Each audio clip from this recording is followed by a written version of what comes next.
good morning. You're watching Times Now Live. I'm Swati Joshi. Prime Minister Narendra Modi has now reached Ukraine via luxurious polished train Rail Force One.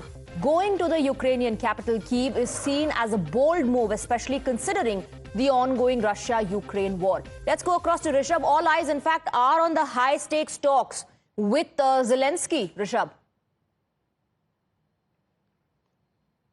Well, Swati, good morning. Yes, definitely. Prime Minister Narendra Modi has reached Kyiv. What we are given to understand that his train reached Kyiv station around 7:30 a.m. local time, and now he is in his hotel where he was greeted by few of the Indian diaspora members. 7:55 is what we are given to understand. He reached the hotel. Now, as we are reporting from Kyiv, all eyes, as you mentioned, is definitely on the high-stake talks between Prime Minister and Zelensky. What we are given to understand that there is a delegation level talk between both the leaders, where from India, Prime Minister Narendra Modi, Ambassador Ravi Shankar, External Affairs Minister, as well as National Security Advisor would be present, along with other officials from Zelensky's side. From Ukrainian side, President Zelensky and his ministers would be also present. Remember, this is not the first time since the war began that both the leaders would be talking. Both the leaders have had 5 telephonic calls since February 2022 and have had met twice, once in Japan on the sidelines of G7 in 2023 and one as recent as 2 months ago in the month of June, where Prime Minister met President Zelensky in Italy on the sidelines of G7 again. This is the third time both the leaders would be meeting, but for the first time both the leaders would be meeting here in Kyiv, and that's why it becomes all more important. If we talk about what's on the card, India and the sources within the government of India has very categorically said that India is not here to mediate between Russia and Ukraine. India is very clear that it stands with peace, and India has been voicing its concern over the Russia-Ukraine conflict, be it in Moscow, where Prime Minister said that solutions cannot be found on battlefield, or even in Warsaw yesterday, where Prime Minister very categorically said that this is not an era of war, ये युद्ध का वक्त नहीं है, रणभूमि में कोई भी solution नहीं ढूंढा जा सकता है, and the way he went on to say that India stands with peace. So definitely very, very significant visit, symbolic but very significant. This also comes around 6 weeks after he traveled to Moscow and met the Russian President Vladimir Putin. The Prime Minister, like you said, has already given us a preview of what the conversation is going to be about in terms of helping resolve the situation, finding solution to end this war between Russia and Ukraine. Rishabh.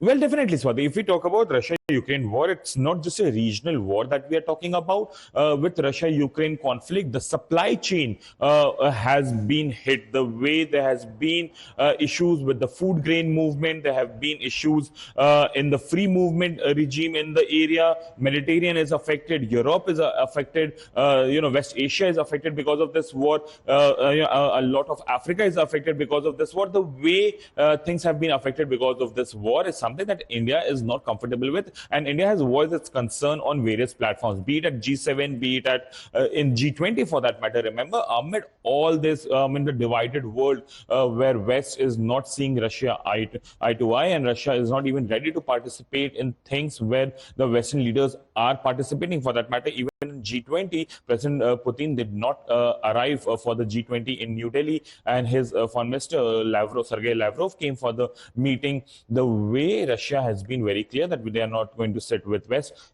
In that environment, India successfully got the New Delhi declaration signed with the mention of Ukraine for sure. And the way India has been saying that this war is a cause of concern and it needs to end as soon as possible. That is something that we'll see throughout the day today also by the statements. Now all eyes on the press statement of Prime Minister Narendra Modi and President Zelensky as well after the delegation level talk and the bilateral meeting between both the leaders. Absolutely. Whether it was the Russia visit, whether it's Ukraine, whether it was that interaction with the media in Poland, the stand that India has taken is very evident, very clear. We also have Srinjoy Chaudhary joining us. India's stand is that this is not the era of war and that no problem can be solved on a battlefield. Let me go across Srinjoy now. Srinjoy, the entire world, in fact, is watching this very, very closely. Look at all the articles, reports, editorials, and not just the national newspapers, but international publications as well, questioning whether India can be, a peacemaker, whether India can help resolve Russia-Ukraine conflict. So basically, everybody talking about India's diplomatic stand, India's credibility, and a lot of focus is on this visit.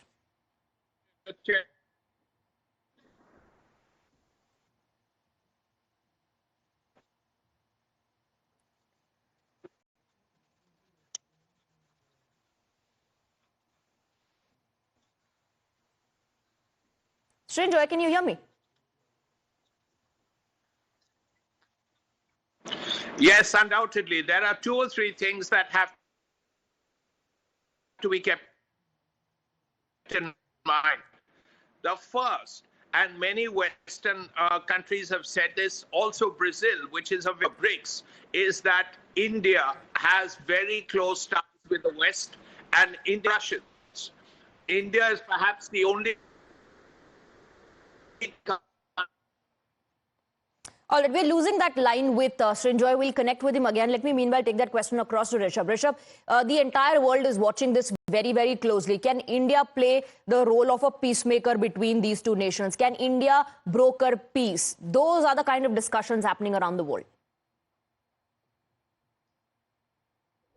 Well, definitely. See, it is not something which is coming for the first time. We have heard Ukrainian lawmakers, we have heard Ukrainian senior ministers saying that India has the influence in the region, in the world, that can broker peace. Even United States in its report said that India and China, for that matter, can use its influence on Russia to stop this war as well. So definitely the world do understand, even including the global powers like United States, European Union, senior members of United Nations do believe that India has the capability of doing that. But whether both the sides would like to sit together or not, it completely depends on Ukraine and Russia. And remember, while we are talking just 72 hours after precise drone attacks were conducted at S-300, the anti-aircraft missile system of Russia in Moscow, and Ukrainian army did take the responsibility of that, saying that yes, we have done that and we are looking into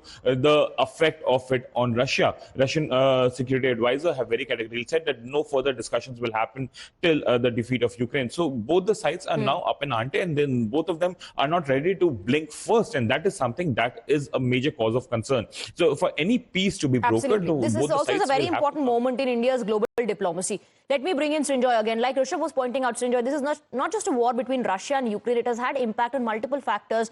One of them, of course, is the issue of food security that was discussed in Poland. India is willing to resolve this. How impactful will that be remains to be seen. Well, there are 3 F's here: food, fuel, and fertilizer. And in all these, South countries have been affected. Food security is paramount as far as these South countries are concerned.